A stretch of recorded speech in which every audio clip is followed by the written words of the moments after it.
Saturday. Let me know when you're ready. You're still behind. Yeah. Email people and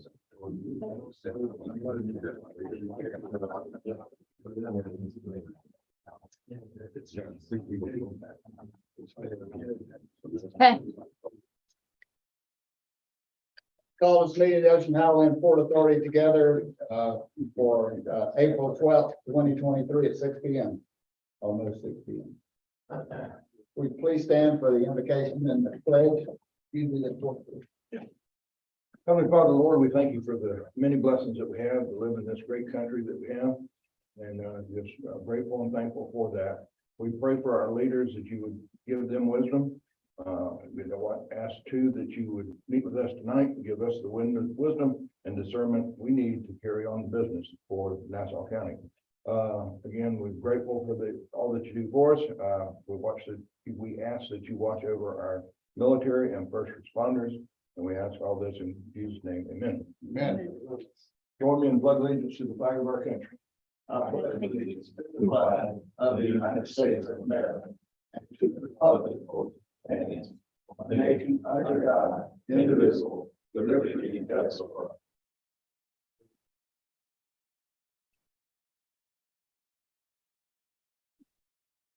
Roll call. Commissioner Cole. Here. Commissioner Nelson, Here. Commissioner Taylor, Here. Vice Chairperson Hill, Chairperson Fullwood. Present. Thank you. Approval of minutes. February 8th and March 8th. Oh, I'm sorry. We'll do comments first. All right, I have several comments. Tammy Cossey. Name and address, please. Get here. Sorry, we don't have a microphone, but still county won't let us in. Oh, wow, Yeah. we that's can what get- I'm gonna talk about. There you Do you go. want 3 minutes? or 2? But Three- before the three. meeting start, I just would like to say that, I wish more people were here, but there's so many conflicting events. And I wish they were here to hear me say 2 words, and they'll thank you. Now I'll go. Okay. Tammy Thank you. Kosak, 322 North Third. I want to thank you for taking the time to read the emails, to listen to comments, to reflect on what this plan represents, and for shaping it into the most current draft that we have before us. We've come a long way from that first draft of almost a year ago. Thank you for hearing the concerns of citizens and removing cruise ships, a second gate, and the expansion of the port beyond its current footprint. Thank you for adding language admonishing fertilizer. I would ask this evening if some of that language that states, quote, OPA opposes fertilizer imports due to the potential negative impacts to the surrounding community and the historic district, end quote, could be added to the cement and aggregate section of the plan. We know you cannot restrict the operator, but this is your last opportunity to have on record that you recognize the potentially deleterious effects that the import of these break bulk items can have on the community and the county and the taxpayers. As a side note, I would like to ask what the plan is for the pile of cement stacks that are still on the campus. They've been stored there for 72 days or 1,728 hours. Most stacks are rated for only 1,600 hours before a major breakdown begins, and many people would like to know the status of these stacks and if future shipments will be delivered. But getting back to the plan, while it isn't perfect for everyone, it's a plan we should all be proud of. It shows a great deal of work and effort and some forward-thinking ideas never previously explored. We are closer than we've ever been. When the only tool you have is a hammer, then every problem looks like a nail. I think we dug into our collective toolbox and used several different tools to get to where we are today. I urge you one last time, pull out and sharpen a chisel to do a bit more carving of words around cement and aggregates. At the end of the day, we are all Nassau County residents, and most of us in the room are residents of the city. We care, we're not going away, and we will continue to be involved. I speak for myself and many other residents that are not here, and I offer my sincere thank you to you for getting where we are in this plan. We are so close. Finally, we have to remember that a good plan is meaningless unless it's executed. Your success as leaders and the governing body of our port is directly linked to how well you can accomplish the strategies and the goals presented in the master plan. In many ways, the hard work begins now. Capital improvements, alternative energy, light shields, truck management, flood mitigation. These are great aspirations. How will we get there? Thank you. Tammy, thank you, and I want to personally thank you for your work on the stakeholders committee. You've had a lot of input, you've helped us make some changes, and we certainly appreciate the hard work you put in. Thank you. Thank you. Dick Kunkel.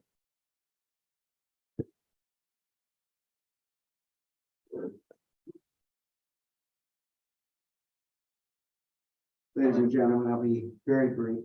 I want to thank you, first of all, for Name and address, please. Dick Kunkel, 331 North Sixth Street, Torrington Beach. I want to thank you for the revisions and the very good things that have occurred in recent weeks. My point, again, is brief, that the increased bulk and the increased truck traffic of 3 times that has been proposed. I can't imagine that any of you or anybody on this island would think that that's a positive thing, or that we could find a benefit in that. I understand the business aspects of it for you. The truck traffic is already bad. It affects all of our residents here. It affects the residents in Ewing. It affects our businesses. I have friends in the New National and other communities out there that are already saying coming into the island is impossible. It's just getting extremely difficult. And I think that, as I said earlier, we're all hard pressed to find any benefit for the residents or for the island. One last comment is that I live about a block from Dayton. And right now, it takes me once a week. I fill up one trash bag full of Gatorade, empty Gatorade bottles and water bottles and other trash that's put out in the street. And I'm hard pressed to think that any of our local residents are throwing these bottles out their windows. I would hate to think that I need 3 bags a week. Maybe something could be said to these truck drivers too. That, you know, little respect for what's going on in our entrance to our historic district. Thank you very much. Thank you, sir. Chip Ross.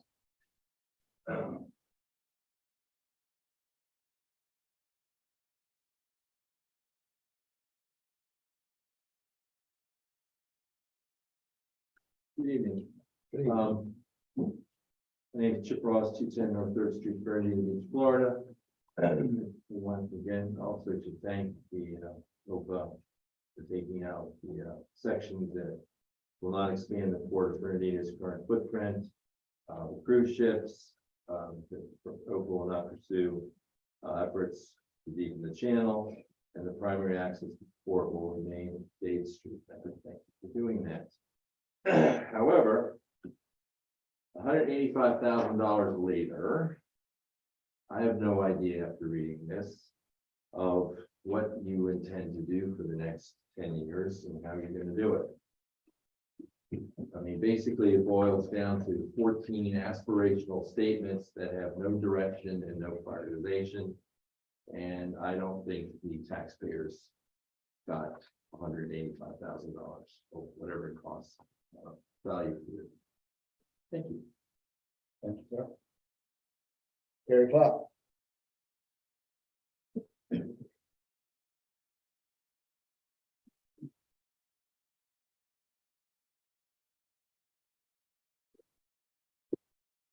Hello, good evening. My name is Gary Cobb. I live at 310 Scandian Street, Burlington Beach. I'd like to just say thank you for the topics that have already been covered. And I just kind of want to capture everything that I feel we talked about, discussed, wrote letters on, public comments, and just sum everything up. But before I begin with that, I had a chance to talk with Jeff Hymas. And he's the director of public affairs, and he came up through the neighborhood, talked with various neighbors, myself, Barry, other neighbors. So I'd like to say thank you. I actually brought him into my home, showed him the views, showed him the windows and how they rattled and the dust fibers that were on the windowsill. So he actually got to see, and he took photos of those things, and that's never happened before. So I hope that sheds some light on what we deal with rather than just an email or a letter. So thank you for that. We've talked about how odors and dust travel and it can't be contained in the port. We live on a barrier island. It's a windy area. Over this last week, we had 35-mile-an-hour sustained winds, gusts up to 55-mile-an-hour. Winds change direction all the time. We've discussed the proximity of homes, businesses, and schools, how close they are to the port. We've talked about tourism industry and the dollars that it provides and the businesses that it supports and all the outlying business that's captured in that and how much of that money is actually provided back to Nassau County in taxes. We discussed truck traffic. You know, we have single lane roads through coming into town. We have single lane road on Dade, and through the historic district heading into the port. And no matter if we add another lane to the bridge or if we add another lane in Yulee, it all boils down to we got one lane in town and every truck that comes has to go out. We talked about the sensitivity of being on a barrier island, the protected and endangered species that we have.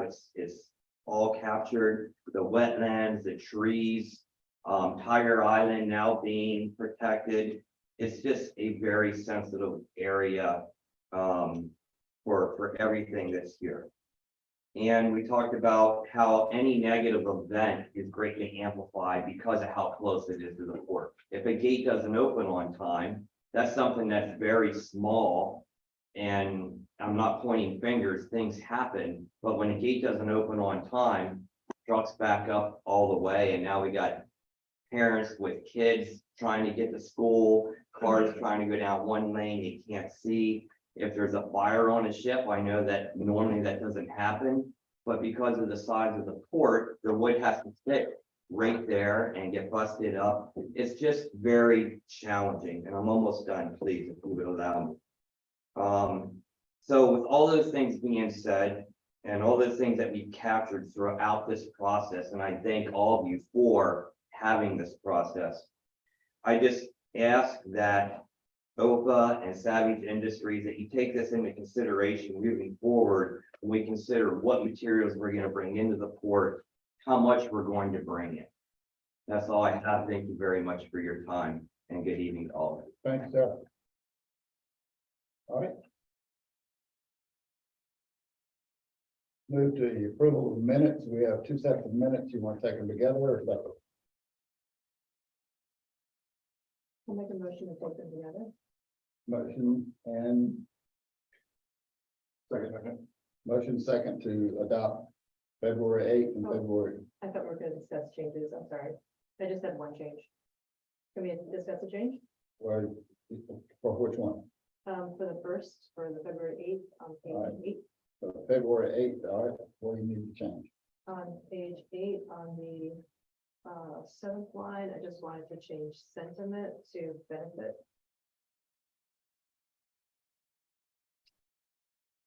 Singular or plural? Benefit? Benefit. yeah. Okay. It says, as elected representatives, the board is obligated to consider and make decisions according to the public's sentiments on a countywide and state basis. I just want to change that to benefit.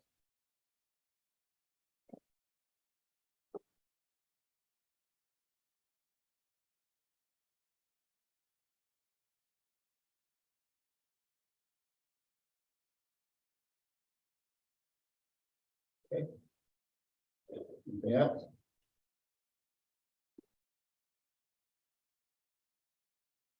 No other changes, all in favor of adopting the minutes for February 8th?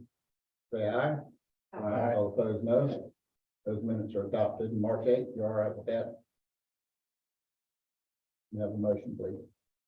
I reckon that we accept them. Second. And a second, motion made and seconded to adopt the minutes of March 8th. All in favor, say aye. Aye. Opposed, no. Motion carries. Report, attorney report. Thank you, Chairman. I think the report is in your package. It's pretty self-explanatory and it's mostly involved active litigation. So you know how I feel about talking about that in a public meeting. Both the cases remain active and pending. I think a couple or a few of you may have watched the oral argument at the Florida Supreme Court earlier this month in the Gulf Breeze case, which directly impacts our case. So we're all waiting with bated breath to see what the Supreme Court decides and what they write. Their questions were pretty direct and at least gave me an indication of where they're headed, but we'll see what they write. We have no time frame on when that'll happen. That's entirely up to them.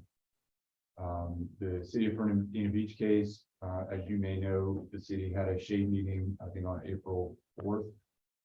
Maybe it was last Tuesday, not yesterday.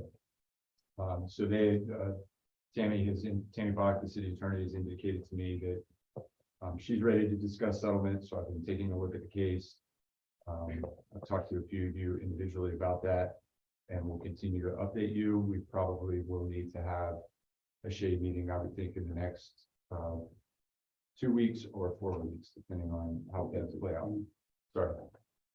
So I'll probably call a shade meeting here in the within the next month, maybe next meeting if we have one later this month or early May. Dave and I had a meeting last week virtually with a number of folks from Savage Services, including Butch. She was on that, and we continue to talk to them about some of the issues that you all are familiar with, the operating agreement, both of these cases, and continue to work with them on solutions to work together to try to solve these problems and approach them collectively. And I will do my best to continue to update you all on that. It's very fluid. Spoke to one of their attorneys yesterday in depth about both cases. So we'll continue to do that, and I'll continue to update you the best I can. Same goes for the operating agreement, but I imagine Dave may have some updates there. Happy to answer any questions you may have that I can answer in this forum.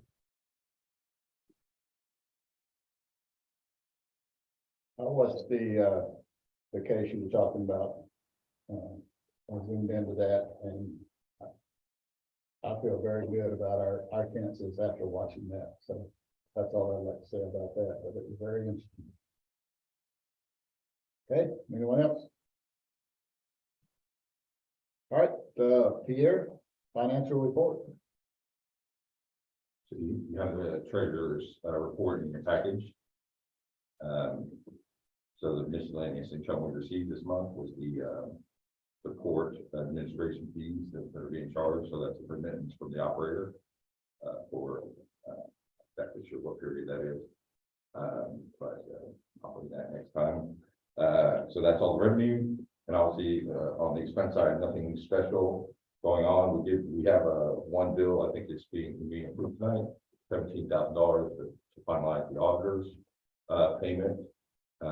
So that's the only kind of large bill currently outstanding, other than the legal fees. On the customs house, nothing to report, and on the balances, nothing unusual.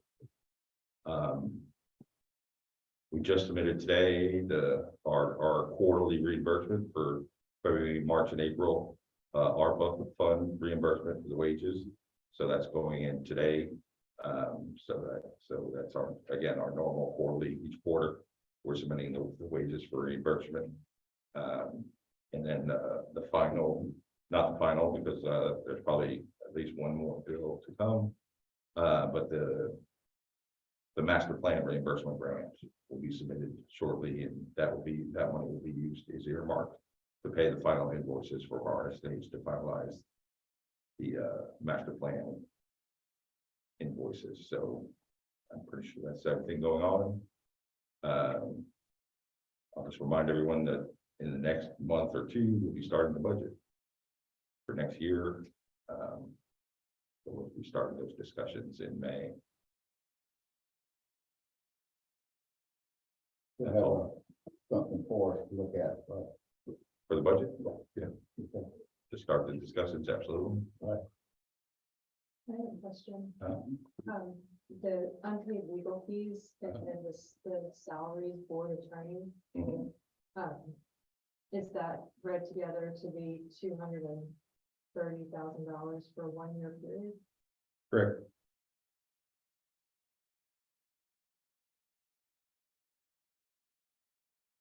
And are those unpaid legal fees for the current year, or are they for litigation that's already occurred? So they're for previous months. Obviously, at the end of the year, we made a concerted effort to pay off, so I would assume. I'd have to go back to confirm, but most of them, yes, I would say 90% of them are for the current fiscal year of the Port Authority. So from October going forward, yes, from October going forward, I feel pretty confident in saying that without looking at it. But yeah, because we made a concerted effort to try to pay in December, we paid a large amount from the previous year. So we budgeted 110 for unpaid legal fees, according to the last column. Mhm. And so that, to me, aligns with what we budgeted, but then the second item, we budgeted 60,000, it was 129,000. Yeah, so obviously we're moving, so obviously because this item's so large. So what should be on this report is only paid legal fees. Right, so this is a cash basis report, right? But because the items were getting so large on the legal side, we added this unpaid legal fees, just so you understand the extent of the spending. So it has been paid? Which one, the second one? The first one, no. Those, the 104,000 is unpaid legal fees. So everything else, year-to-date actual, is actual expenses incurred, but that's just a liability that we haven't paid. Right.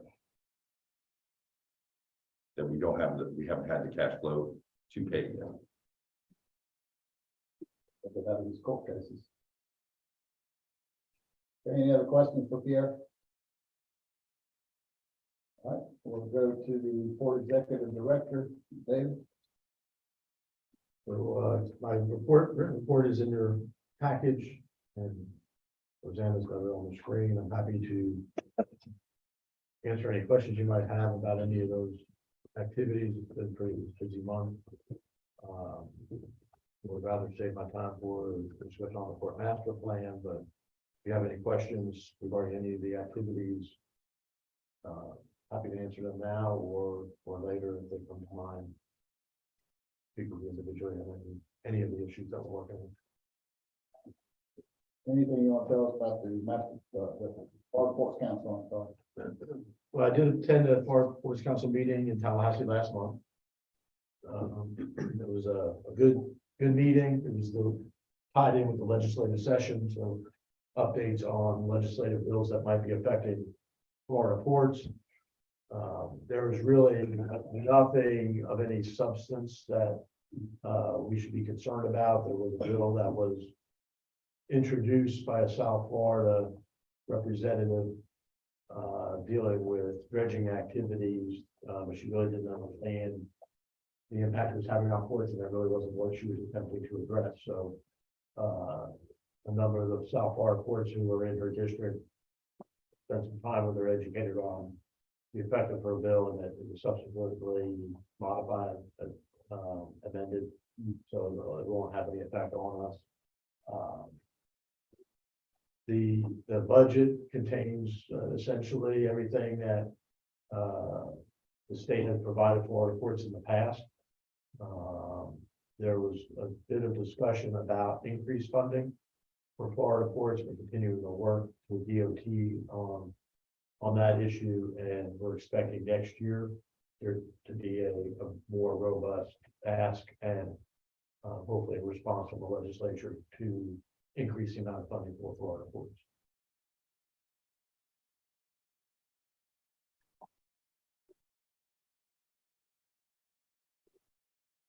I saw you mention the Marriott, grant. Yes.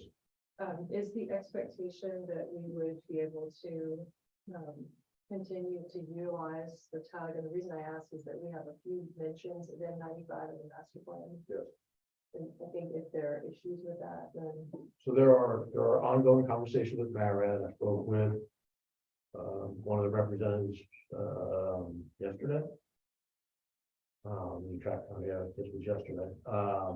And we'll be putting together another conference call probably within the next week or two to talk about that grant and our compliance with it. I think certainly I have had a misunderstanding in my own mind about the tugboat and that grant, and having spent a little bit more time going through it in greater detail, and having this conversation with the Marriott representative, I'm not sure that they have not had a very clear understanding of utilization of that tug. It's pretty clear from my reading of the application that the tug was intended to provide the service that it currently is, which is an import, docking, and undocking tug, and it was not intended to be the tug that would be used in the coastal service. Not big enough. Right. So the intent of the grant would be to identify a partner, Jones Act carrier, that would be able to implement that service. And so what I talked to the Marriott representative about was continuing to provide us with time to put that service in place. Express, my nearness to the position as well as the current operator. I think Butch May reported his report that they recently put on an additional new hire to focus on business development, and this will be one of that person's responsibilities. So I'm hoping that Marriott will agree to providing us with that. The application itself did not have a time frame for delivery of the service. All the compliance requirements related to time were related to the actual acquisition of the equipment, which we certainly did. So I think there's some leeway there. I think Marriott has always been a willing partner. We just need to continue the conversation. is it your understanding that the N95 service is viable? That's going to really be a market decision that our customers, who largely would be the mills, would have to make in conjunction with a third party operator to determine whether or not by providing that N95 container on board service could compete with the over the road truck. Right, that's virtually what it's up against, and so I'm not knowledgeable enough about what their trucking rates are and versus what a third party large operator would be able to provide that service for. But that's the kind of conversation that the operator would be having with the customer. We had really inconsistent information from, a previous, operator. And, said in open meeting that it was not viable, that the ports that were, north of us that would receive the cargo had no capacity or interest in pursuing that. And so if it's not something we could, in good faith include in the master plan, it's not really something that we're working on. And I think it may be premature to take it out. I think it is something that certainly the operator has expressed interest in spending some time and effort in trying to see if it is feasible. I have not personally reached out to the other ports. I intend to do that once this plan is approved. But I think at this point, it makes good sense to keep it in there. It is a viable service and certainly benefit not only the port and the operator, but certainly benefit the community by taking some of those trucks off the roadway. So I think so we should. It was a 2019 grant, wasn't it? Yeah, so it's been so long since we got the funds and we got the tug, and we haven't made any investments. We already applied for the grant. We already expressed the interest in doing it. Like, there's great reasons to do the N95, but if we haven't been able to do it up till now, I think we should at least explain what the SWOT analysis is for this and say, these are the issues we're having. And so here's a plan to figure out how to get it done. And if we don't have that, then to me, it's the same language we had in 2015, but it's not, and I'm pointing to your report, I should be pointing to the master plan. But the master plan language is just, it like, almost like reads like the grant application, but now we know we've had issues with getting that done. Well, what we don't know, and I don't want to make any assumptions on, I don't know what kind of effort the previous operator put into trying to get that service Mhm. to work or not. Have great faith in the current operator and our ability to have those conversations and see whether or not it's viable or not. So I think for the time being, it's worth keeping in, allow us to have some time to really work it with the customer and see if there is a meaningful service or not. But I don't think Bush and his team have had the time to really focus on it, given all their other activities, and I certainly have not done a great deal of time trying to make that work. It's really a great solution. We have to get the funds back, right? That's a conversation yet to come with Mary. And then, okay, so I also had a question about the submerged land lease and I had a few questions from the public on what that is for. Can you just explain what that's for? So in the state of Florida, submerged lands belong to the state of Florida unless they've been conveyed to the upland owner by some previous deed or act. And generally, to utilize or build facilities over submerged lands, which belong to the state, the upland owner needs to have either a lease or an easement with the state of Florida to impact their property, essentially. In Florida, Florida public ports, like Fernandina, should have these leases in place.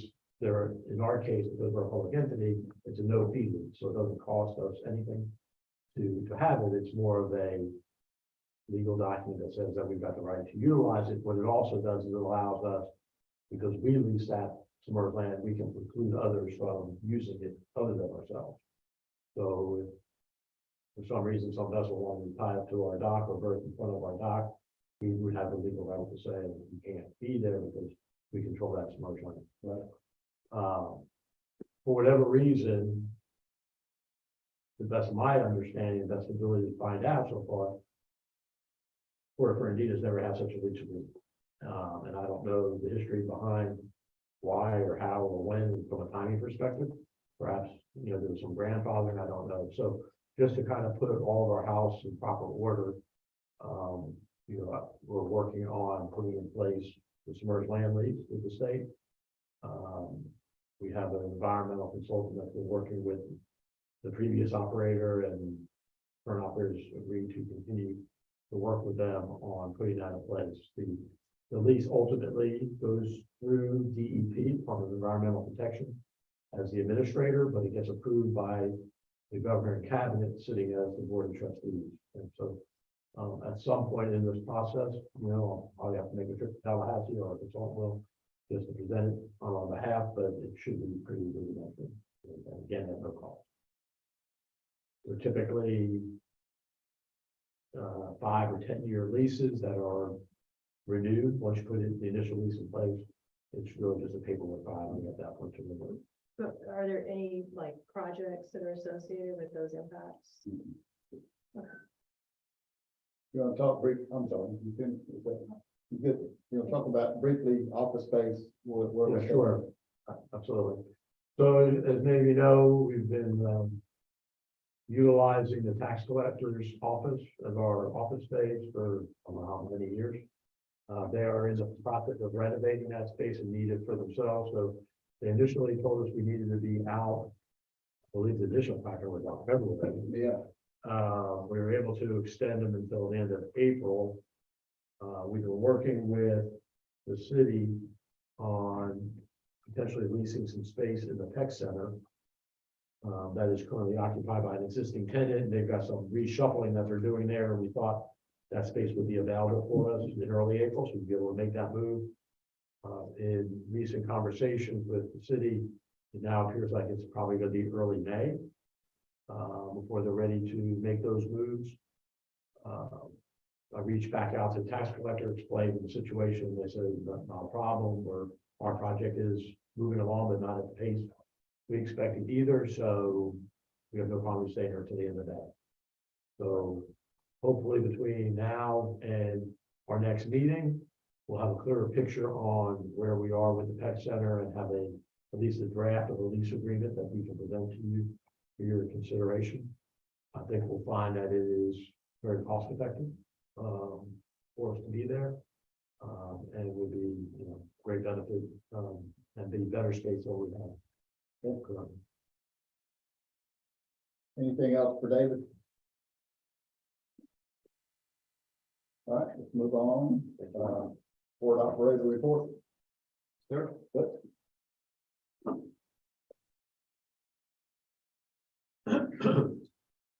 Good evening, commissioners. Yeah. First of all, I'd like to thank the public for coming out and providing comments, seeing this thing all the way through the end. We do what everyone's saying. We're right in the mix there too, and I personally live on the island half the time. Tammy, the questions that you raised, there's a little over 2,500 sacks remaining. They should be off the premises within the next 30 to 45 days. There's no future cargo schedule. Tonnage report. So we picked up the containers, Summers Isles, our customer there, and they're just steady. So they come every pretty much Tuesday. We unload the empties on Friday, we stuff them, and they go back to Bermuda. So that's pretty consistent business. We had a tough February, but March has picked up. We picked up a couple vessels in March that brought the numbers back up to where you'd like to see.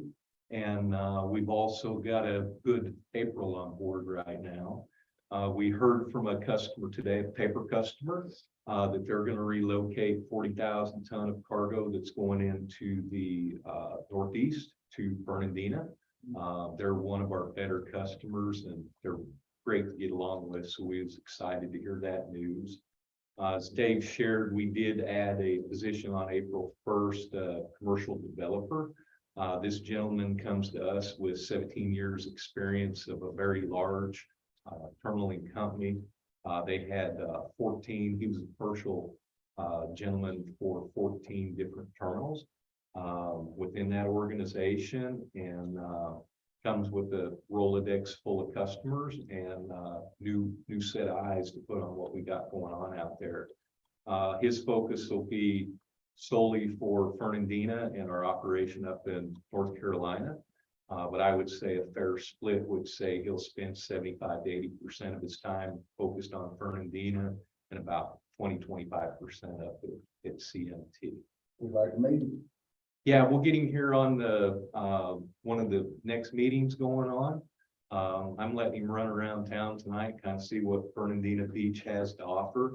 And but the next time he's in, and he'll start spending a little more time. He's actually located in Charlotte, North Carolina. And he will not be relocating at this time, but he will be down here on a frequent basis. We'll make sure that's scheduled on one of our meetings so we can get him in front of you guys. What is his name? Matt McPhail. Yeah, he's a good guy. I toured him around North Carolina on Monday. We traveled down here yesterday. He spent time at the operation today, and then I've got most of the day blocked out with tomorrow. McPhail. McPhail, McPhail. We have full, we just know he's going to be a mixed success. Yeah. Any questions? I like your new chart you got. You like that? Yeah. Well, we took good feedback, and Rhonda Poteet, our controller, done a magnificent job putting it together. It's easy to follow in a nice little graph at the bottom. Absolutely. Any questions? Mr. Chairman, just to make a comment. Butch, I've said this numerous times before, but I can imagine, was it here before, but I can imagine you guys have been just a breath of fresh air, especially for the community. So I appreciate you being good stewards of the community, and like Mr. Locke, giving you a lot of the credit for with Jeff coming and going down and meeting some of the neighbors and really kind of opening up that line of communication. That's important. I think that was something that's probably lacking before. But I just wanted to commend you on that and job well done on having that open door policy with the community. Absolutely. Yeah, Jeff's a great aide, and He knocked on a lot of doors, got in front of, I think, all of the commissioners, and mothers in town.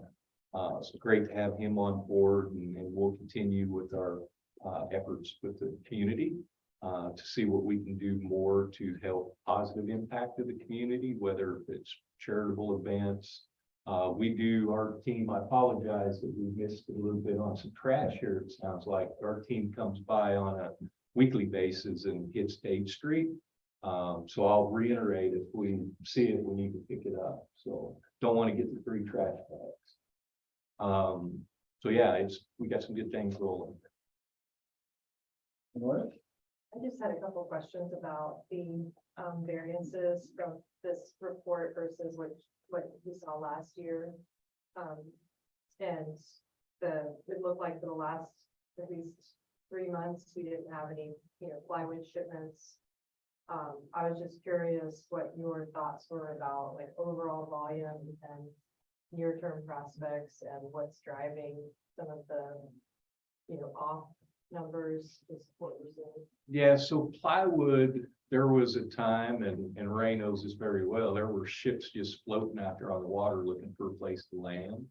And I think it was the Lucky Hall, is that right? It took a couple months to discharge, and there was some great pain just trying to get that inland and ashore and out. We don't have any vessels coming in with plywood. We do have some coming to Yulee with containers. Plywood market just it's not a high throughput market at this point. It seems that everyone's full of plywood. There's not a great need. Kind of see the lumber slowing a little bit with the interest rates and the economy and everything's going on.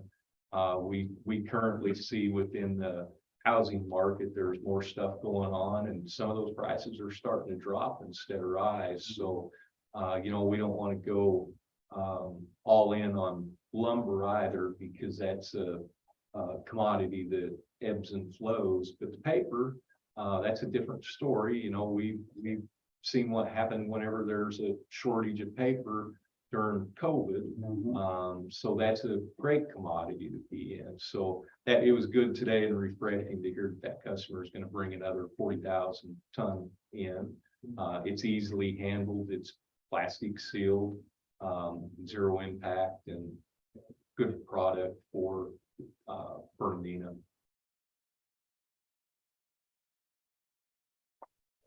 We did, in the last week and a half, we also, we've turned down, since we've been here, 3 completely hazardous cargoes. It just have no place to belong on this island. We had a shipping agent contact us a week and a half ago. Vessel coming in, they wanted to land 2,500 ton of palletized used lead core batteries that were all shrinked up and high in height. But most of the people in this room can read a SDS sheet, and explosive, corrosive, just sheer nasty. So we took a pass card on that cargo as well. So we're trying to make great decisions as we move on. But yeah. So what's the plan for like profitability? I know you can't give specifics because of competitive concerns, but just general high level. High level is we had a tremendous amount of expense coming into this, and many one-time unforeseeable events. We didn't know we'd walk into a cargo fire. We didn't know we'd have to pay to dispose of a cargo fire. We just cut a large check for maintenance dredging. There's a lot of them that's hit us right off the bat, but I think, other than maybe the tugboat, we're kind of getting those one-time put behind us, and we're starting to pull our way out. We've got a great team out there that understands what it takes to run a terminal, and we're giving them the tools to be successful. And with the addition of our business developer, I feel like we're on the right course to be profitable. Have you completed the work on the warehouse that got damaged? No. No, sir.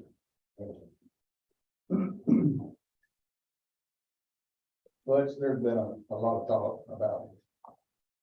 I hate, reticent to bring this up with fertilizer. Would you address that for us, please? In what respect? Do you have any plans to bring it in anytime soon? Do you have any plans to bring it in at all? It was, so I got sit down in a room, there's a couple of us that was in that room early on in the tax office and said, what could you see that you may want to bring in here? And so the things that I looked at there are things that we do in North Carolina, that we do very well. And, so those were how those got added in. You know, aggregates for one, there's a dire need for aggregates in Florida. The governor released, I believe, a $900 million, I don't know, they've been bigger than that, but there's a tremendous amount of aggregate that needs to come in, and the government's asked for the ports to be open to bringing that in so the infrastructure can be built. To use for road building and. Yeah, and so it's easy when you first get in here to take a look at it and say, yeah, this is great, we can do it. But there's also a lot of logistics that go along with that. So I wouldn't say it can't be done, but it would definitely be challenging. There's no way around. If it comes in by ship, it's going to have to go out by truck. And I recognize I drive along the roads too, and it's very, very challenging. So I don't have any rock shipments scheduled. I've actually turned down rock. We could have had a 35,000 ton vessel in here a couple months ago. Told them, no, we're just not logistically set up to do so. I would love to. It's something that we do and we do very well, but it would add a tremendous amount of truck impact to the community. Urea is the same way. It was conceptual. We do have a customer that would probably be interested, but the footprint they need, especially the rail, because most of that material would go out by rail, to make the curve into the facility where the domes would be, it's on too much of a turn, too tight of a radius. So that one would be far-fetched to say that we'll have the ability to move on that. And we are not in discussions with the customer at this time about Fernandina. We are building 2 new domes in North Carolina to increase the footprint for the customer. So it'll probably be less appealing for him to move down here because we're making more space for him up there. Very good. That's good news for the public. Yes. Like I said, Rich, I was there at the port today, and it is organized, it's clean, it's organized, and good job. Well, thank you. Yeah, it's these guys doing it. They do a great job. We give them the tools once again. 5S is a powerful tool when it's used right. And these guys are just taking the ball and ran with it. And I got to say, I'm so impressed because when we came here, and I kind of spoke about this a couple of meetings ago on our progress, but we have an appraisal of our S7, the way we do business, there's standards and there's measures in 7 different categories. And we've done it the first run when we come here, the operation scored anywhere between 18 and 23%. All of our operations now in about 7 months are in the 70s and low 80s right now. They've just exceeded expectations. Yeah. Okay, any other questions for Butch? Thanks so much, Butch. Thank you very much. Really appreciate it. Yes. Keep up the good work. Appreciate that. All right, let's get to the big ticket item here. I'm gonna take up the master plan here in a second, but David had something he wanted to talk about for a minute. Yeah, wanted to, Speak loud enough there. I just wanted to put it in perspective a little bit, that what you guys are doing and make some opening comments. It's been a long effort for all of us. It's been about a year and a half since we initiated it, and I appreciate the effort of the planning team led by RSNH and everything they did. You know, and the purpose of the plan really is to provide OPA with a guiding document that kind of shows us a path forward, but is also flexible enough to allow us to react to changing market conditions. As you heard from Butch, you know, things that are hot today may not be so hot tomorrow, and the plan's got to be able to be flexible enough to deal with that. We operate in a very not only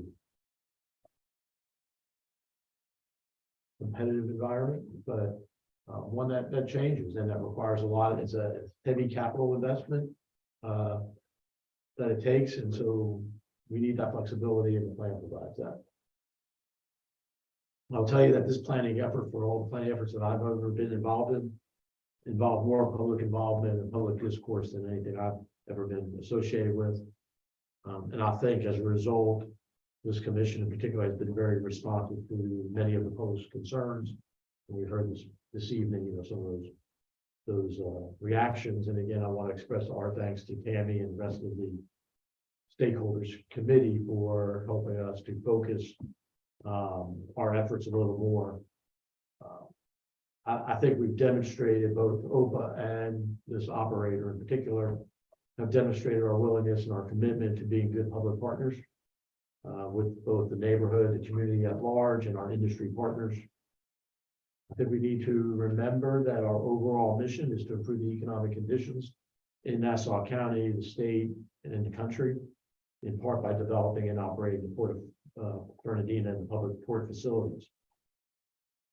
While the plan does have a very heavy focus on the Port of Fernandina due to our heavy investment in that facility, as you know, our powers and our activities are countywide. And much of our future focus will inevitably turn more broadly as we seek out additional opportunities for economic development in the county, with one goal being the ability to leverage the activities and the assets at the port. I think it's important for us to remember that we are an owner, developer, and operator of the public marine terminals and infrastructure. We are not a regulator. Rather, OPA and the Port of Fernandina activities are regulated and guided by all levels of government, local, state, and federal, as well as agreements such as the operating agreement that we have with our terminal operator. And each of those regulations and regulators and their powers are enumerated and discussed in our master plan. We should also remember that the initial development of our port facilities at Port of Fernandina were approved as part of a development of regional impact study and a resultant development order back in the 1980s. That study was quite extensive, looking at the property, the location, the potential impacts on infrastructure and the community. And the development order that resulted from it required OPA to make certain improvements to infrastructure and other improvements, and also make contributions to account for the impacts associated with the development, which we have done. The Port of Fernandina has been invested in heavily by all units of government and the private sector, each with its own return on investment expectations. OPA itself is a resource constrained and leverages its activities by relying heavily on the professional management of the operating company and partnerships with other public and private entities. Public seaports operate in a competitive commercial environment with multiple logistics entities where no one entity controls all of the activities and decision points. Investments in public ports, including those made by private operating partners, often require long-term shipper commitments. And throughout all this work and all this effort and all these challenges that we face with a very small footprint, I'm proud of the fact that our port, our little port, is responsible for 600 direct, indirect, and induced jobs. 236 of the jobs directly related to the port activities, with average earnings of over $64,000 per employee, which is over 20% of the local average. And the total economic value of the port activities are estimated over $73 million.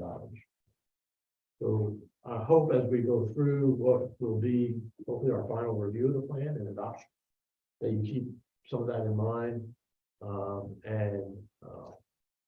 Certainly I, as your executive director and the operator, are committed to implementing this plan along with you as we go forward. That it? That's it. Thank you. All right, we're going to talk about, I want to put the master plan on the floor to discuss. But I'm gonna, before we can discuss it, I need a motion and a second to adopt the plan, we'll discuss it. If we feel like we can approve it, we'll do that. If not, we won't approve it. So what's pleasure? Make that motion. Motion been made to adopt the master plan. Do I hear a second? Not gonna vote on it right now. We're gonna discuss it. I'll second. Motion made and seconded to adopt the master plan. Any discussion?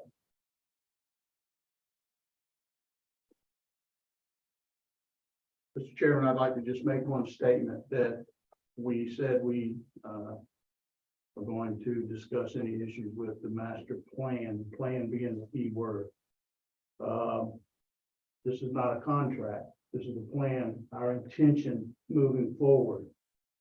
So as being in the industry, I know how the economy can affect the workings of a marine terminal. Things can change very drastically and very quickly, and we've seen that with the lumber. How it came with a vengeance, and then it left.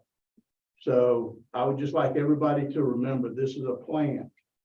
It's not something that possibly, will be in stone. There's probably going to be changes as we go along. So please keep that in mind. And I think overall the plan is meeting the mark. And there has been a lot of changes. And I think those changes were for the good of the port, the people, and the community. Very good. Very well said. What else? And just to kind of piggyback on that and to borrow the line from Tammy Kosak, we have come a long way with this. And this is a plan that we worked hard on and we should all be very proud of. We're not going to agree on every little detail, but I think a lot of big details, those have been addressed and those have been removed. Most recently with the cruise ships, and a few others that would have caused some serious issues and problems for the surrounding community. But I think with the partnership and with that open dialogue with the community, and of course with the operator, I think we can continue to find ourselves with this master plan, finding success along the way. So again, thank you everyone for their involvement, to the public, the shareholders, fellow board members, and of course our team. And but no, thank you.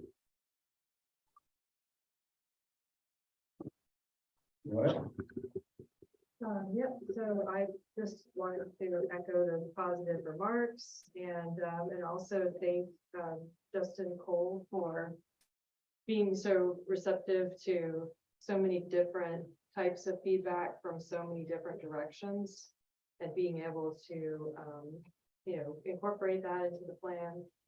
I appreciate David's introduction and reminder that we're not a regulator. And that's important to remember because when we look at this document, we should see a bright future. We should see jobs. We should see a pipeline of employees and skilled workers. So I think we do have that. I'll be honest, I was hoping for a little bit more in the executive summary that kind of highlighted. So like the last sentence in the background or the last paragraph in the background on page 5 has that great statistic about $64,000 a year for each direct employee. Like, to me, that's almost like burying the lead because that's why we are doing what we're doing. It's a benefit to the local economy.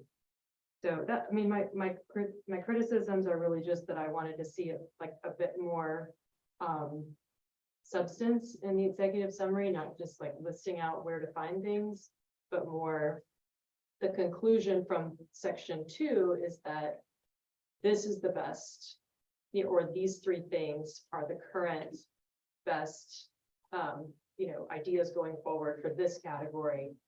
The others have challenges, but and then to incorporate, Tammy Kosak's, comments, I think it would only require 2 changes to 81 and 85.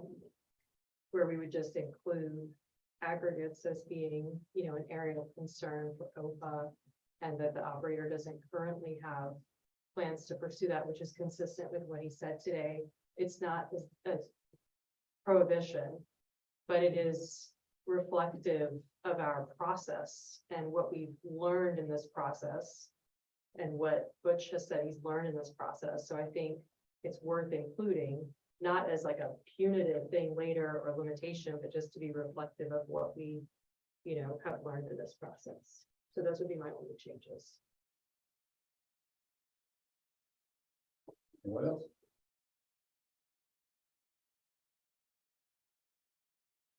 I want to say that, like Commissioner Nelson said, this is a plan. Not cut in stone. We can change whatever we need to change. If we need to change it, if the market tells us to do that, we can do that. I especially want to thank the stakeholders committee for their input in the master plan. The last master plan we did, I was part of years ago. I'm going to admit it was a terrible plan because we did not reach out to the community enough. We didn't get the community's input, and that's where we made our mistake. This time, we had a lot of community input. We had a great stakeholders committee. We had great citizens that came before us and told us what they'd like to see. We've made changes. We've talked to Butch, we've talked to some of the businesses around town. We took cruise ships out because of that. And there are just a lot of changes we made, and I think we've made a great improvement in this plan from the beginning. For the last year and a half, we've worked hard on this thing. And it's been a thorn in the side of all of us up until now, and I think that was a good thing. We listened to all the input, and I think we've come up with a good plan. And while I'm going to let Justin come up and give his presentation, and then we'll discuss the changes you want to make. And we'll incorporate those in, and hopefully we can approve this thing tonight. Justin? What you got for us? Thank you for being here, Justin. Yeah, sure. Thank you. And thank you for all the hard work you've done on this thing. I know it was a tough road to hoe, but Hey, it's a process. Yeah. We've, worked through it, and here we are, so.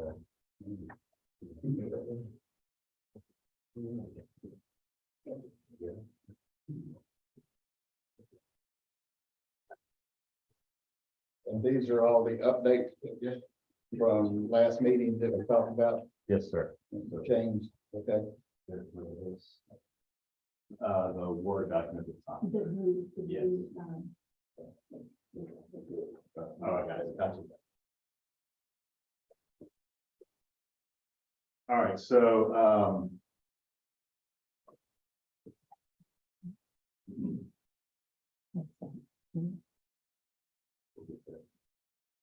okay. All right, so, thanks again for having me, and really appreciate you guys trusting us to run through this process with you. And it's been a process. We heard early on that there wasn't enough public input, and the process you didn't go through the full process the last time, so I want to make sure that we were able to do that. We feel like we have, and think we've come up with a good plan for you going forward. So I'm very proud to have been part of it, and excited to be where we're at. So as an update from the last meeting that I was at, I think it was your last meeting, it was on March the 8th. Yeah. And a red line document was circulated on March the 20th, which incorporated the changes that were discussed at that meeting. That was sent through Rosanna to all of you, I believe, and also to the stakeholder committee at the same time. And then there were some additional edits that were made in a document that was provided to Rosanna today. and we'll discuss what those were. They were very, very minor, but we'll discuss that. So updates in the March 20th draft, we included the executive summary, and Commissioner Hill, we can certainly expand on that and add a little more detail to that before it's finalized, if you'd like to see that as well. So we'll take some of what you recommended tonight and incorporate that. We removed reference to selling empty parcels along Dade Street. That was a discussion point last time.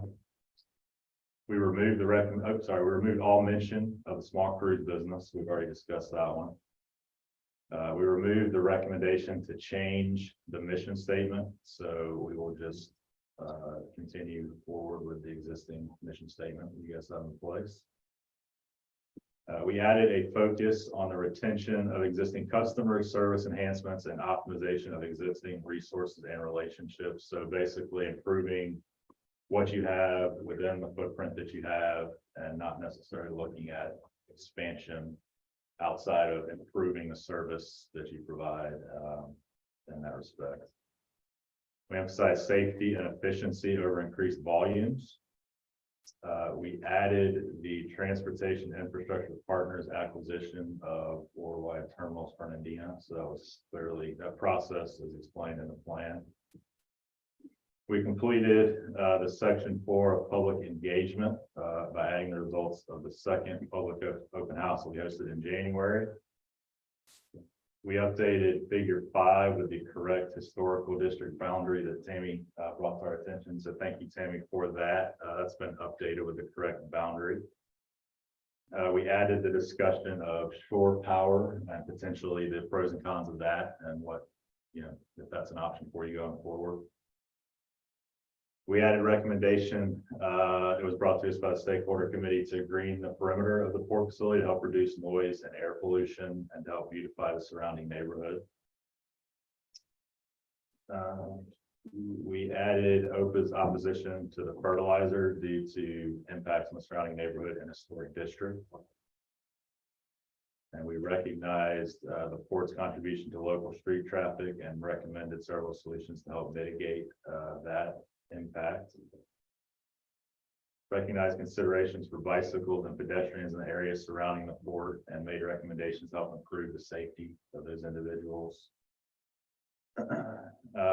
We recommend staying in close contact with the area's transportation planning organizations, technical coordinating committee that you guys are already involved in. But to listen to what's going on with rail development activities throughout Northeast Florida, so that if there's an opportunity for Oakland to get behind any central rail improvements in the area, if you stay on top of that, and the first to hear about that, you could certainly provide support to any of that development that could benefit OPA, the port, and the residents of Nassau County. We've added the Nassau Tradeplex and Alberti Industrial Park to potential inland opportunities to again try to help operations outside of the Fernandina Beach Historic District. And we've added OPA's commitment to participate in joint meetings on an annual basis with the city and the county. And we've also added some recommendations for sustainability and green initiatives that we feel like can be implemented at the port. So the draft that was sent today had a few typographical and grammatical edits, and also section 8.4 of the document, which is identification of space of Customs and Border Protection operations. We've removed the specific recommendation of a multi-use building and provided the recommendation is option of either improving the existing facility, making upgrades to the existing facility, or developing a new facility, but we don't put a lot of details on what that new facility might be, to leave you the opportunity to find the best solution going forward. So those changes were made today. So next steps, if the plan is approved tonight, we will do a final quality review of the document to ensure we pick up any final typographical, grammatical changes that need edits that need to be made. We'll expand on the executive summary and get this final document ready for publication. Any questions for Justin? Chairman Forward, if I may. Yes, sir. Just for a legal aspect on the operator's part, we're referenced throughout the entire document as Nassau Terminals LLC, Worldwide Terminals, WTF. Legally, it should be Nassau Terminals LLC. Okay. If we could just have a reference to where it's the same all the way throughout the entire document, that would be wonderful. Yeah. Thank you, sir. Good point. What else? Okay, Justin, you've heard the comments, Commissioner Hill, we'll make those changes. You got it. And what else, what you just said, and anything else that might pop up, we can note those. But any further comments or questions? The only thing I would say, Chairman, is you have a motion and a second on the floor, but you have some changes that are gonna be made, so I'll incorporate that information. but you've already got one pending. You've got a motion and a second on the floor. And then you have discussion. But I can say as amended, right? So the person that made the motion should clarify. Let's just have it go Okay, that way. you'll do it that way. I'll wonder if I could withdraw. No, you just said, as amended.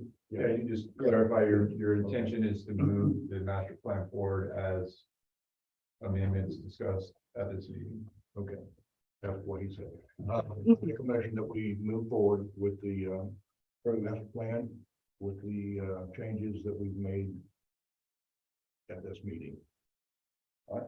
And I'll make a second, but I just want clarification from Commissioner Hill regarding the language, regarding aggregates. That's the change you're making. It's really good to smear the fertilizer. So on page 81,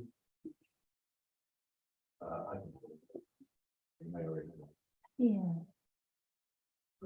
Yeah. So May not be you have to go. It's on yeah. 87 on my. 87. We'll get close and all. Let's read, I'll read what so all those who identify as a market opportunities for rural operators do not currently have plans which will transport fertilizer at the port, no proposes fertilizer import to potential negative impacts to surrounding community and historic district. Yeah. Is that- so after fertilizer, we just say and yeah, aggregates. okay, I just wanted to clarify that. Thank you.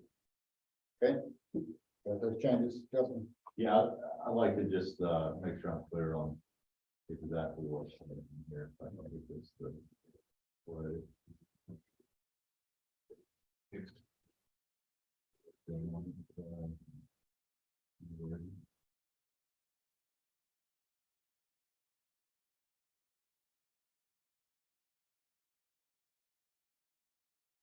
While Justin is doing that, and in response to something that Mr. Well, you're concerned about burying the lead.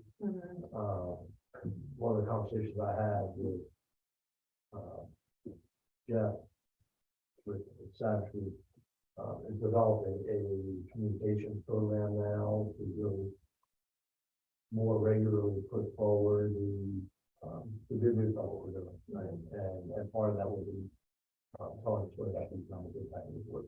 So we'll be pulling stuff out of the plan, and putting together separate communication pieces so that they'll have to read the whole document. So will that go into the executive summary? It was gonna be a separate communication piece, but I think Justin's gonna make the change that you suggested so that it is also in the executive summary. Still trying to find where you're talking about. and what was that page number? 87. 87.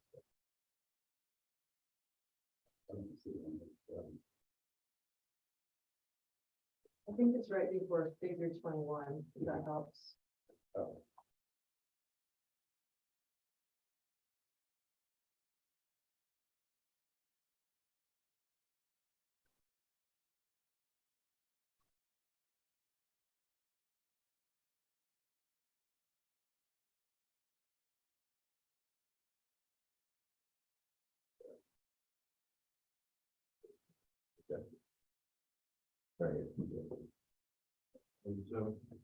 So and aggregates right after that. Yeah, there's just two places, so port of fertilizer and aggregates. opposes fertilizer and.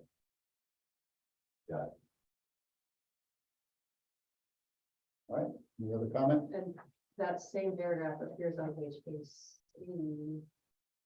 I think also. Or no, 85. So it's just basically a repeat of that same paragraph.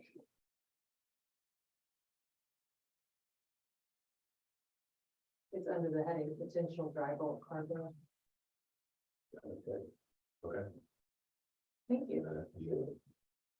So we're comfortable with those. Mr. Chairman, I would like to bring attention to page 43, line item number 9, where it describes the rail-mounted gantry container crane. It's listed as Hitachi. Both of those cranes are now Weebed. 43. Yes, sir. It's the equipment.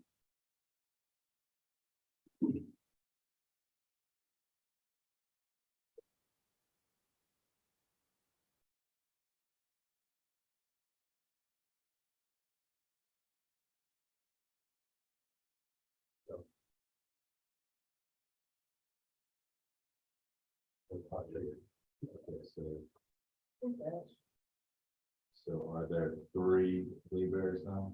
Or, Yeah, you got 2 Yes. container cranes and 1 mobile harbor crane. so just change Hitachi to Weaver? Yeah, so that would be Weebed there. Thank you for that.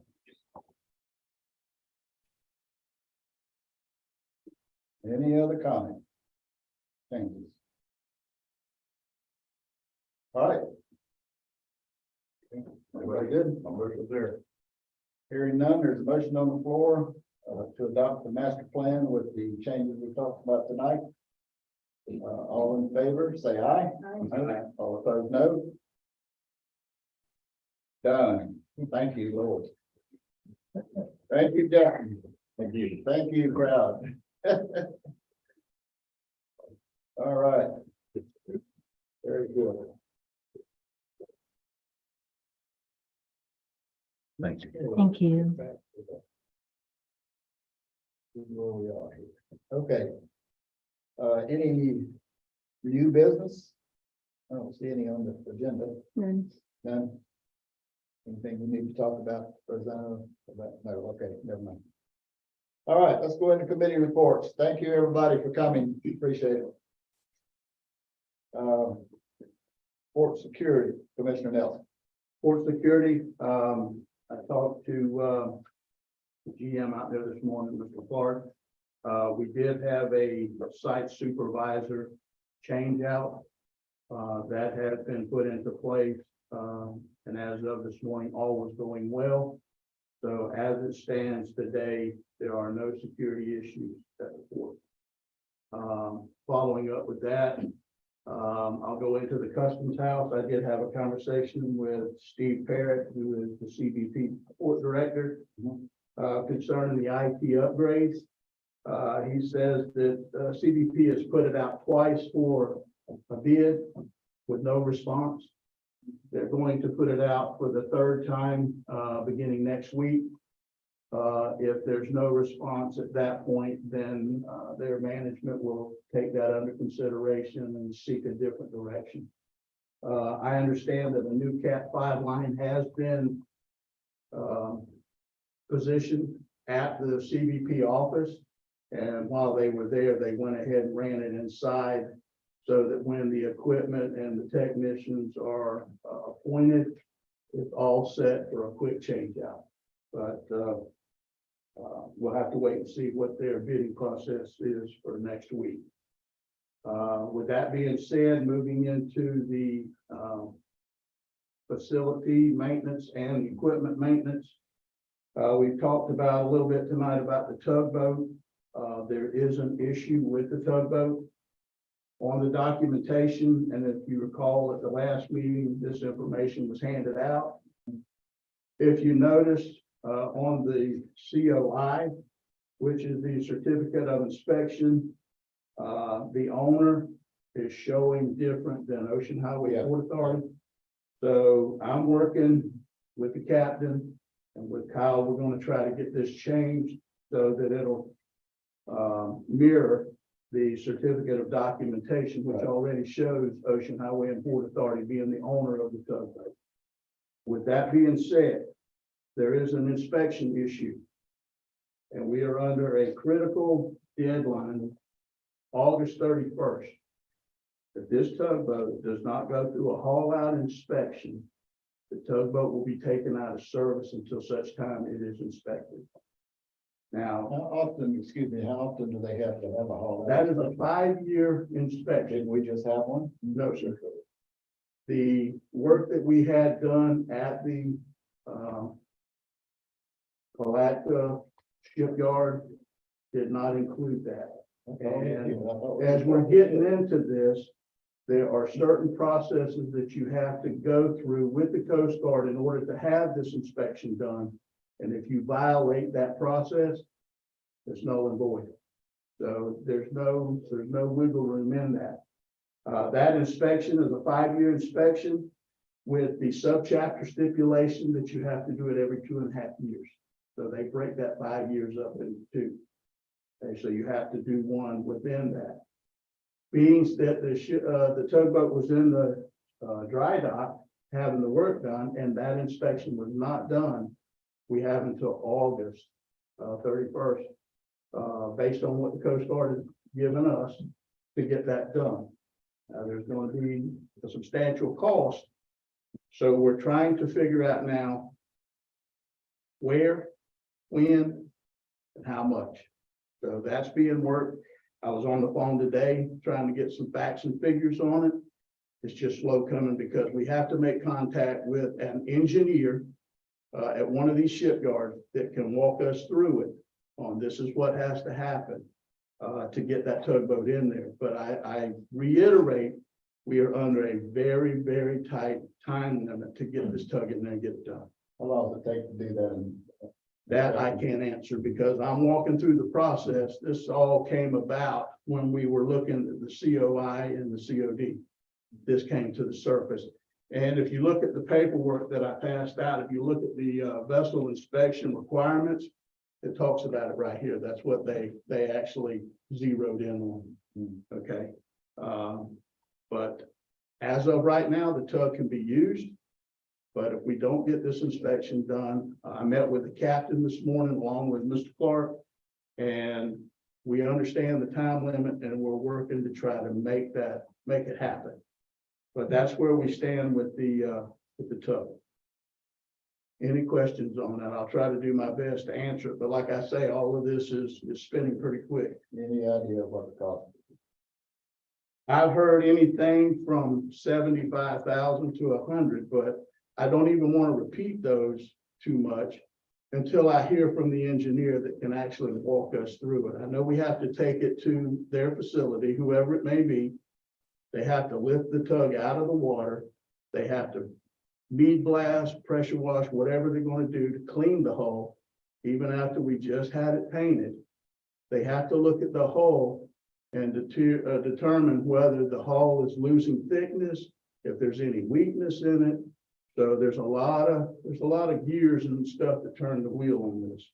And like I say, I'm not a tugboat person, but I know that we've got a problem. And I've talked to the Coast Guard. I've sent them some updated information, and we're trying to work this out as quick as possible so that we don't have any commerce interruption.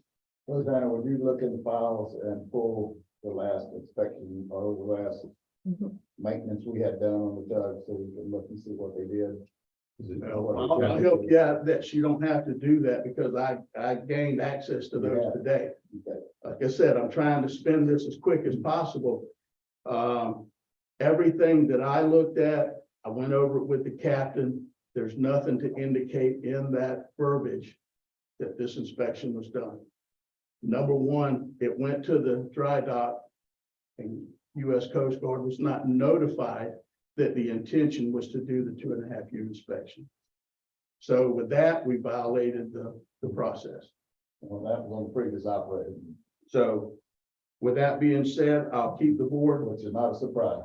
address of any changes, but we had a pretty good meeting this morning. We discussed all of our options, so we're going to try to move forward as fast as we can.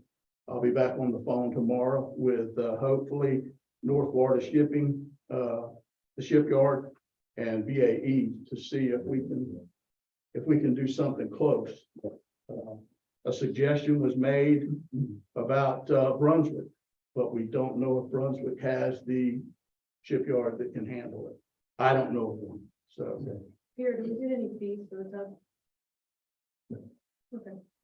Is there an operating agreement for the tug? No.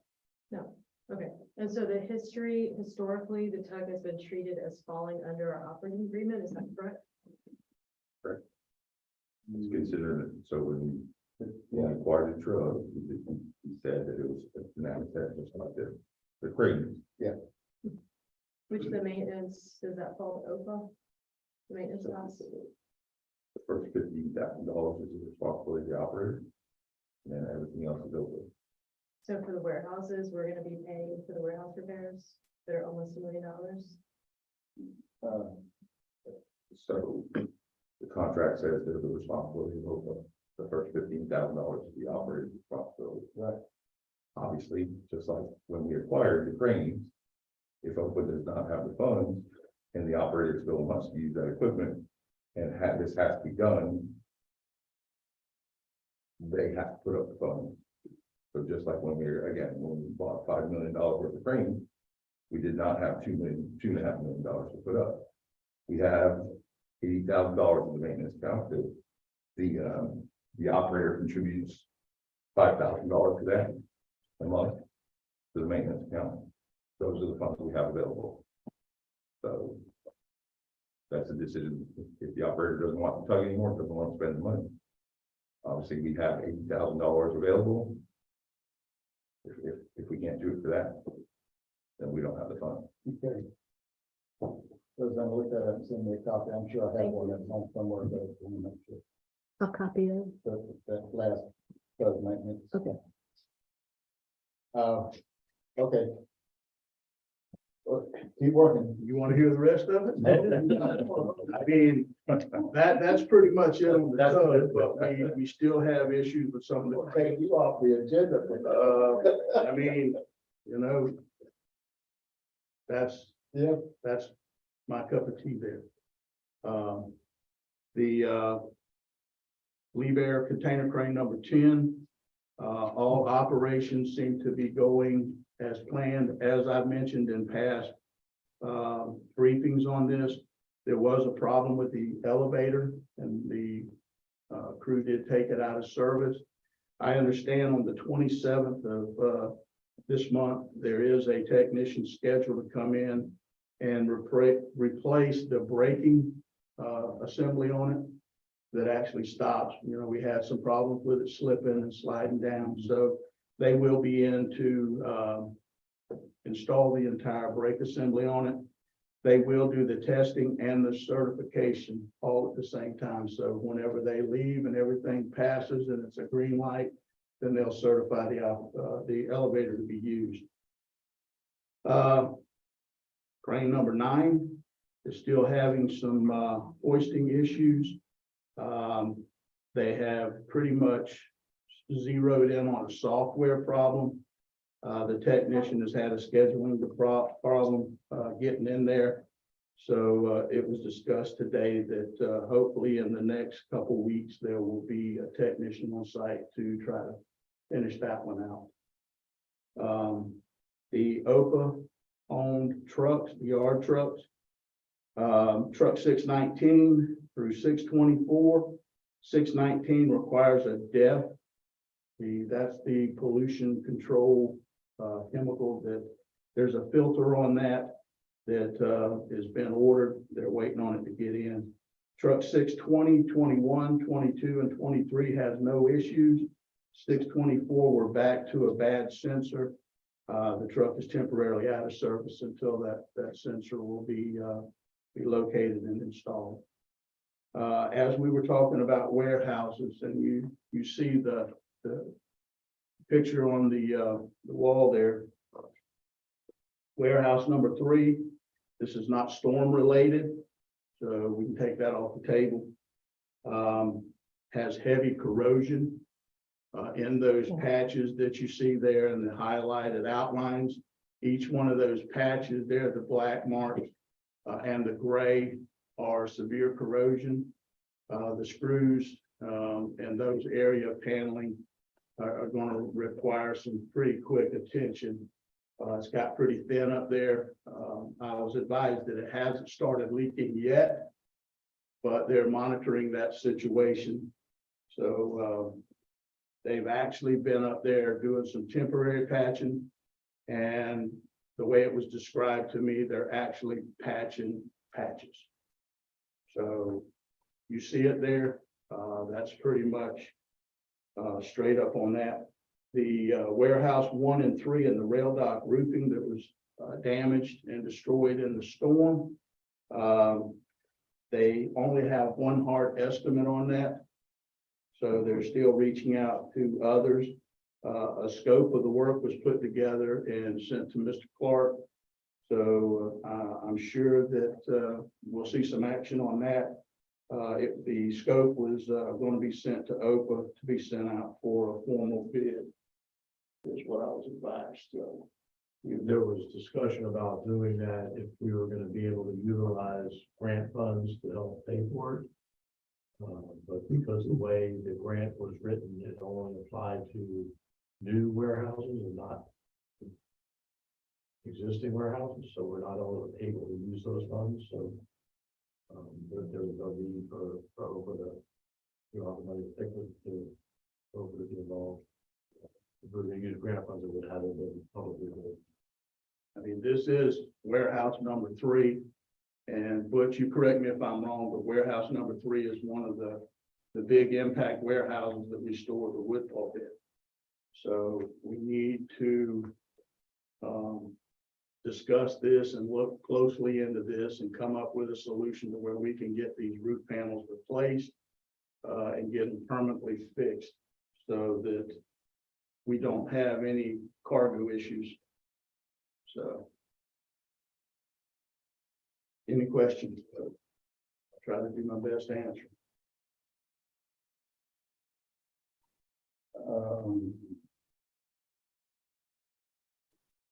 I don't have any questions.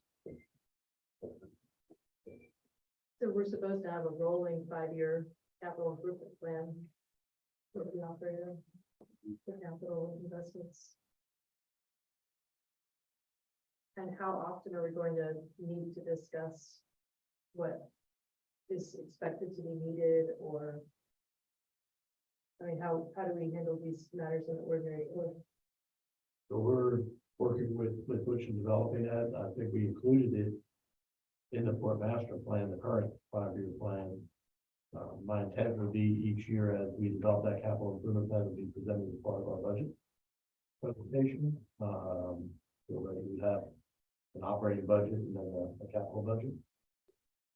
And again, each year we'll have to go through that process for our grants as well to provide that 5-year rolling plan.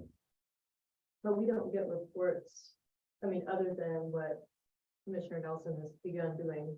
Historically, we haven't really gotten like a periodic capital asset like that. So we did get, and I may not have circulated, but I will, we did get a annual maintenance report of the commissioner that was previously, I think that's part of the operating agreement. It's just a listing of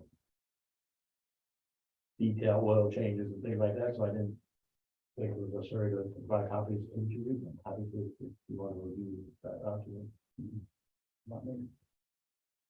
Yeah, I mean, if there's a way to make sense of it, to take what we're required to be provided in the operating agreement, to just make sense of what we are not doing, like this is obviously deferred maintenance if we're patching patches, right? Doesn't seem to be the way you would plan to manage your roofing. You would, So again, I think it goes back to that they does not have the funds to get ahead of maintenance on its own. And so it's been up to, as Chief here, and then we can put up to the operators to utilize their funding to do that.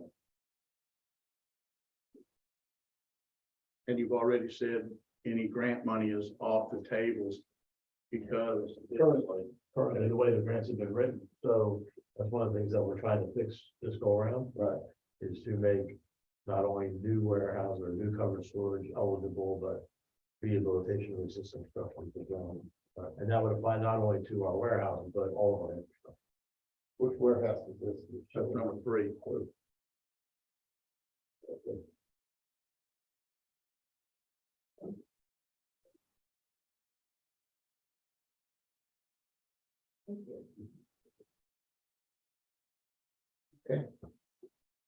Anything else, right?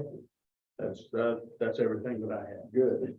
Okay. Thank you, you're doing a great job, man. That's appreciate it. Very thorough. I don't have anything about FDOT. You know when our next meeting is, have they put it But I don't think we have one scheduled other than Yeah. we met today. Mr. Gilbert and I and Dr. Livingston from FDOT met today to begin that conversation about our grant application, right? So we're in a pretty good stead there. Okay, Army Corps of Engineers, when will they start the maintenance dredging? We had it in the report, I think it's in the back a few weeks, yeah. But they're moving along on that. You had a meeting with them. I could not, didn't you, well, they did a Zoom meeting. Yeah, it was just a pre-construction. Right, pre-construction meeting. So it shouldn't be long before they start that. Right, that's the maintenance dredging of federal channel. Right. All right, economic development, Mr. Cole. We have a BRE meeting this Thursday in the morning. Be breakfast and talk that's going on at the college there. Great speakers. I'll be at TPO, so I can't attend, but it's a good meeting for the networking that we need for the Economic Development Board. We also met with Sherry Mitchell and Nita Weiss, who is with Enterprise Florida, and she brought up Joe Benzak. He's with Atlantic Logistics, and so gave him a tour of the port. We went up to the Blue House. We talked with Jeff, with Kyle. Yes, good talk with Kyle. He got a good view of everything. That's a great place to have a meeting, so you can just see the whole port. But after that, we toured Crawford Diamond, and we went to the diamond, the rail traffic, took some pictures there with lunch, and then carried them back, but also toured wildlife. But his company, Atlantic Logistics, is strongly desires to come to Nassau County. And he's, love to have if he had a 800,000 square foot warehouse right now, he would be in it. But we don't have anything on site, but he's interested in possibly Crawford Diamond. And one of his customers possibility of using the port for their product to ship out. How soon would he need that warehouse? Real soon. Okay, I mean, so, he was looking at, they're willing to wait on land, they're willing to, do what they have to do. And they might be interested in doing possibly bonds. Just when I have to follow up luncheon with my father. Yeah, okay. And that's all I got for, NCDB. We're also going to Tallahassee the end of the month for rural counties, and we'll be having a display there and networking with some of the legislators and see. Something along the lines of economic development. Julie Santa Maria, who was with our bonding agent, is now with another firm, and she's coming to talk to us this month, and we'll let you know what develops out of that. Okay, emergency management. Nothing really emergency management side. I'm on the Nassau County volunteer side, and we volunteered to help out with the Leapers Jeepers at the fairgrounds. Okay, turn out for that, and that's all I got there. TCC, Commissioner Taylor. Yes, there was a TCC meeting last Wednesday. I was unable to attend. Did you? I did not, I was out of town. Okay. Minutes come out, I did update for that. TPO, Last month, we did not have a meeting, but we did have forum, we did not have forum, but, we do have a meeting in the morning, and, really have nothing to discuss at this point. is there any possibility that somebody is looking at the road coming off the bridge west? That road is in failure. Repaving or? Yes. Yes, that's, part of the repaving program, it is set to do that, and When? I'll find out for sure. Yeah. Notes, but Okay. I'll research and find out. Very good, because it From means, Nassauville to the bridge is what you're saying. yes, Gotcha. Nassau Railroad to the bridge. Yes, the two lane, what goes in the two lane. Nassau Chamber of Commerce, Commissioner Hill. I just wanted to draw the board's attention to an upcoming virtual campaign school and community leadership training. And they do have availability for elected officials. I think there's a nominal fee, probably because they want us to actually show up. But it's going to be on April 18th and 19th from 5:30 to 8 p.m. both days. The last time they held it, I joined for part of it, and it was really fascinating to hear potential candidates ask questions, and then our elected representatives in Tallahassee responding. It was worth tuning into. Excuse me, what type of questions would they be asking? What type of- They're asking about, one question I remember only because it resonated with me. A woman was interested in running for office, but she had 3 small children. And she asked our elected representative, I won't name his name, whether he would recommend elected office for a mom. And he didn't say no to his credit, but, Yeah, but he talked about the challenges, the hours. But I think it's worth tuning in because it's just a wide range of folks that, that respond. And then the coordinators of the program actually provide a lot of valuable information about the process that would probably be good for any one of us that's to. virtual, Mhm. and off the top of your head what the fee is. I don't. Yeah. No. I signed not- up, but it's they not- haven't sent me the. So here's the invoice. solve, but Oh, okay. Well, it says it's a nominal fee if you're an elected official. Okay, City of Fernandina, I know Patrick's already touched on this, but, we will probably be meeting with the city at some point in the future about the pilot payment lawsuit. Hopefully we'll have a shade meeting first to discuss our options and see where we want to go with that. I know they've met, and we may at some point have a meeting together to discuss, kind of like what we went through the last time. Hopefully we'll have a better opportunity to be more receptive to what our needs are and what their needs are. We come to some agreement, but in the near future, I'd like to plan another meeting with the city. We'll talk about that at a later date, but it's always good to meet with them in a workshop, get their ideas and get their thoughts on the master plan now and see where we go from here. All right, Did we decide when we're gonna have that shade meeting? I have not. But I will let you know. it may be for our next meeting or. I won't, you're not gonna be here, is that? No, I'm curious because I would like to be open. Yes, we all look at costing us money. And get in line. Respectfully. Yeah. We'll try to do it soon enough. I would say, as I sit here today, I would say within the next 2 weeks. Yeah. Yes.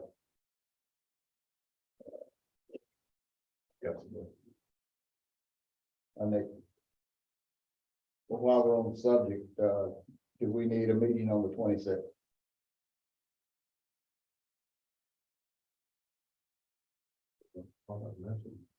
What? We don't have to talk about the master plan. No, we don't. Done. Any comments? You want to cancel it unless something comes up? Okay, cancel. If something comes up, we may have to reinstate it, but right now, we'll meet again. Regular meeting on the 10th of May. Right after the Shrimp Fest. All right, you have anything, community outreach, Commissioner? I don't have anything. No, I did have one thing that I wanted to share before the meeting adjourned, so, Okay. no. Oh, you want to do it now? Yeah, go ahead. Are we done? No, we got administrative office manager and then we got a public record policy by Commissioner Taylor. Want to know some stuff. Okay, so you want to do it now or later? Okay, let's go on. Rosanna, you got something you want to bring up?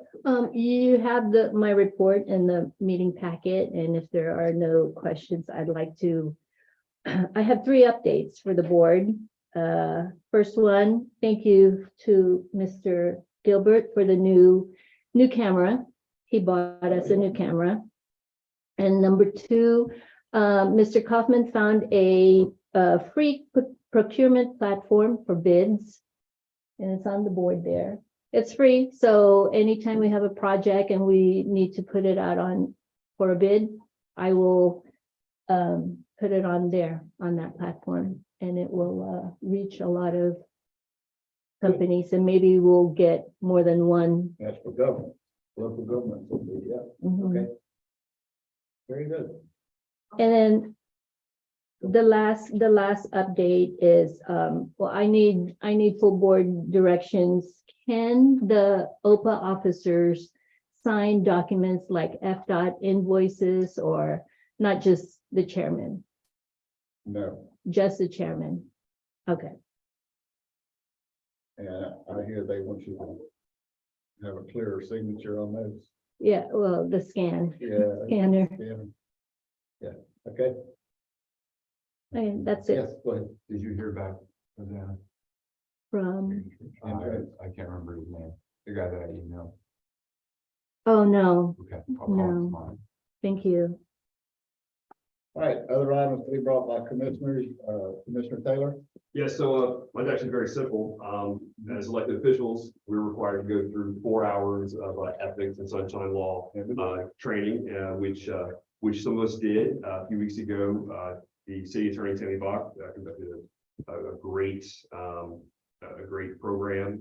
It was my 5th or 6th one going through, and I think that was the best one. One thing I didn't realize was that, we have a public records request policy. I didn't know that, and I there was a misunderstanding when we were discussing that there, and but because I wanted to make sure that we all had a copy, not just me, I wanted to pass out a copy of what we have, because nobody sort of wants to get wrapped up in public records issues. Trust me on that one. So The whole section. so that's all I had. I just wanted to make sure that everyone had a copy of that for the future, even though I'm sure, many of you may, I just didn't, and just wanted to be. Yeah, we've talked about this before, and Patrick helped us out with this, putting it together, or helping put it together. So yes, we know what we need to do when a request comes through, like we talked about in the training. You gotta pay attention to those public records requests. You can't delay them. The little sunshine violation Right. and the other. Oh, yeah. And we know in this county, what happens if you don't, so. Yeah. All right, anything else? Commissioner Hill? So there was a real estate issue that David and I were looking at for title II. So it was port property that may have been deeded over back in the 90s, but the deed wasn't recorded. And Patrick and I talked about it, and he was asking for direction as to whether he could confirm. You know where? The lot numbers are kind of hard to parcel out, but it's adjacent to the building, the office building. My understanding, Mr. Chairman, was that when the port was first developed, that Van Omeren, who was the original operator and owns the Blue House, owned a parcel of property on the operating terminal itself. And OPA owned the parcel that the parking lot sits on. And so there was a swap that occurred somehow, where OPA owned the land on the terminal, and now the operator owns the Blue House and the parking lot. So I had looked up what I thought was a deed. It's not, it's not legible, the property description. David was able to decipher it, but Patrick just wanted to make sure that that was something that was okay for him to look at. He's not gonna spend more than a few hours. Yes, actually what I'm doing, because Commissioner Hill sent me an inquiry, is, I'm an associate who's a whiz at this real estate type stuff, and so I'll limit him to 2 hours, have him take a look at it, give me his initial thoughts, and then see what follow-up we may need, just to kind of cap the work and make sure you all are clear that that's being done. So is it beyond the eastern part of the property that where all the cement and stuff in there? So I'm not exactly sure where on the terminal the property was that we swapped for. I just know that it was, I've been told it was on the terminal itself. Well, it's part of our property. It's all part of our property now, because we gave them the parking lot for the Blue House in return for the property on the terminal. So it's what's probably gonna come out of it is if we need a current search, we need a current title run. To see, but I'll have him take a look at it. We'll keep it very brief and I'll get his impression. So that didn't come out on the property appraiser's map, that he assessed all the property, no? I mean, on the property records, it shows, as we understand it, the terminal, all the property on the terminal belongs to OPA. And the parking lot and the house belongs to the operator. Yeah, That's the property records. there's some that goes into that marsh. Yeah, that OPA for the conservation. Right, conservation easement, yeah. And I had one other item, Okay. which Rosanna was gonna, just share with the board.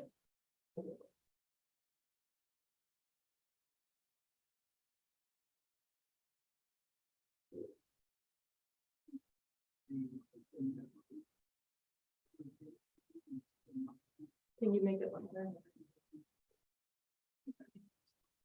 Of an Alan Jackson country song, Small Town Southern Do you Man. mind starting at the He was beginning always instead of- proud of what he had.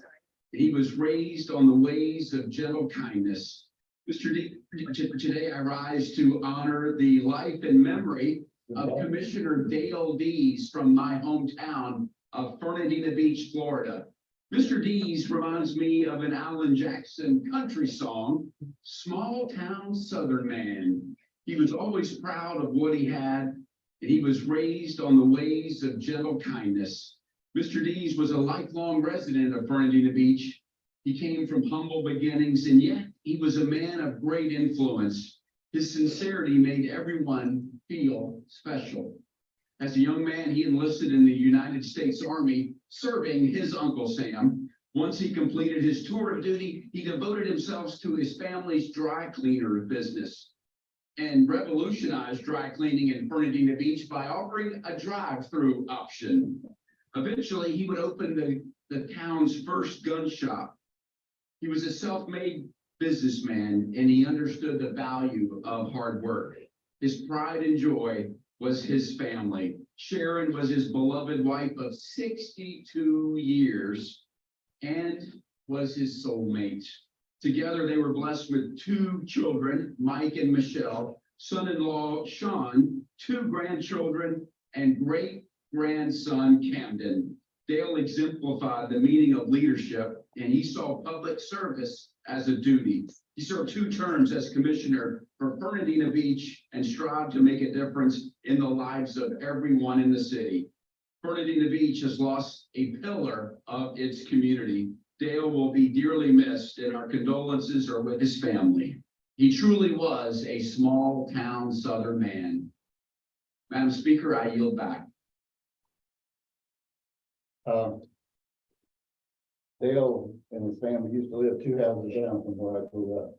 And played with his children all the time, and Dale was one of those guys you always loved just listening to. Because he always had a story, and he was very dominating. He did a good job with the city when he was on the city commission, I remember him well, and it is a great loss to see. Thank you for that.